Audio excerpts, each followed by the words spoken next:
Hey guys, Miss Crowley here. I was trying to get my face to show up, but somehow I can't figure out how to do it. So I might just have to do this without my face. I'm going to go over the notes, which are qualitative versus quantitative observation notes, and do the worksheet with you. Okay, so hopefully you learn to do a split screen. So it'll be much easier for you to have to work it. You don't have to go back and forth between the notes. Okay, so we are going I should figure out why this is still here. Um, so we're going over qualitative versus quantitative notes. So Monday, Tuesday, we are learning about observations and inferences. So an observation is something that you see, right? And an inference is a logical conclusion based on your observations. Well, there's two different types of observations. One is called qualitative with an L, and one is called quantitative with an N. And we're going to learn the differences between them. So, qualitative with the L observation is an observation that uses your senses. So, if you see here, use your senses to describe something. So, this all caps and underline means that it goes over here into your worksheet. So, go over here into your worksheet, and then hopefully you can just type that right in there. And I'm going to try to do it red. So it shows up. Okay, observations that use your senses. So you just write senses in here. All right, and then in the next couple of weeks, you will be able to do these all on your own. You probably could right now. But anyways, we're going to go to the next slide. So here we go to the third slide. And qualitative, we said it uses our senses. So our senses, I bet you already know that there's 5 of them: sight, smell, touch, taste, and hearing. So there's the 5 different senses. Lots of times you can't use all of them because like we're doing digital. So it's really hard for you to smell over the computer, right? Or taste over the computer. So a lot of the stuff we'll just be doing mostly is by sight. So sight and smell are the two that are all caps and underline. So we're going to go over to our worksheet and we are going to type it in here. So we put sight. Oops, I was going to do it red, but it is not showing up red. So I will change it. So we write sight, comma, smell. Okay, comma, and then touch, taste, and hearing. So our 5 senses. I bet you already know that all. Okay, next slide. We have here. The way you tell the difference is by looking at the word qualitative. So it has an L in it. So lots of times we have to find tricks on how we can remember the vocabulary. So qualitative means think of look.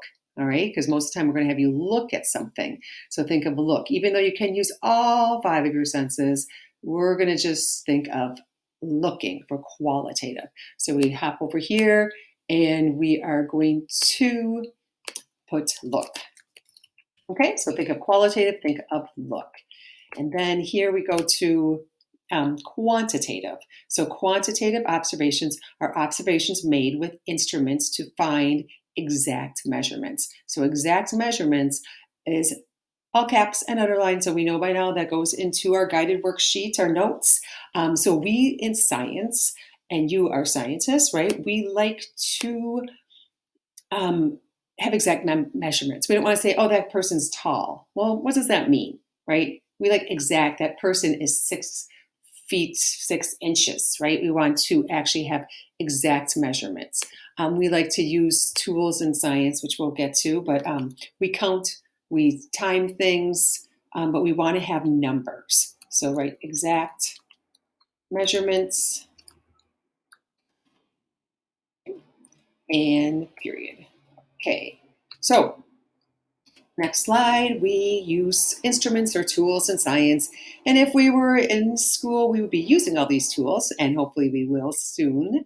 Graduated cylinders are they're not smart because they're graduated, but they're tall cylinders, and they're for more accurate measurement than like a cooking if you're using cups or something. So graduated cylinders, thermometers for temperature, rulers. Notice rulers is all caps and underline, and triple beam balances. So we'll be practicing measurements next week. So rulers is our word. We hop on over to our worksheet, and right here we are going to write rulers. Okay, and then we go to the next slide here, and how you tell the difference. The little trick is by looking at the N. So quantitative versus qualitative. Quantitative has an N in it, so we're looking for a number. We want an exact number. So let's hop on over to our worksheet and write number. All right, and now we're going to do a little practice. Okay, so we're going to do a little practice. What are we going to do? We're going to look at a plant.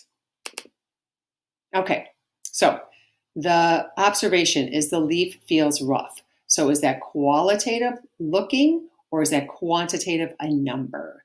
Well, it feels, so we're using our senses, so that's going to be qualitative.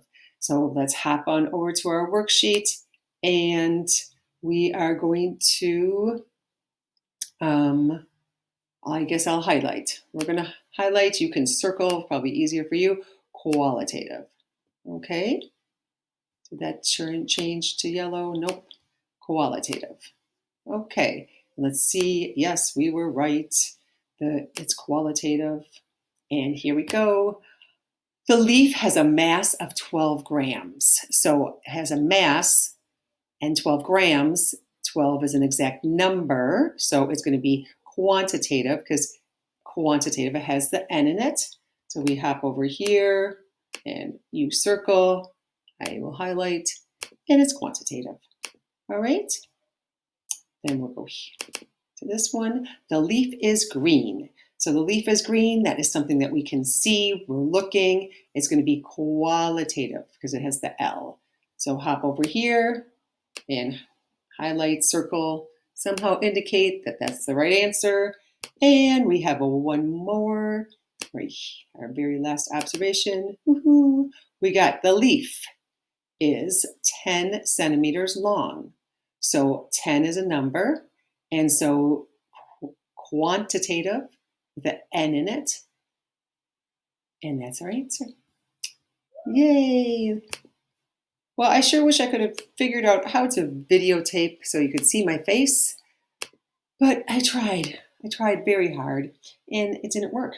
So I'm going to end this, and hopefully next time I will be able to figure it out. I'm learning lots of technology.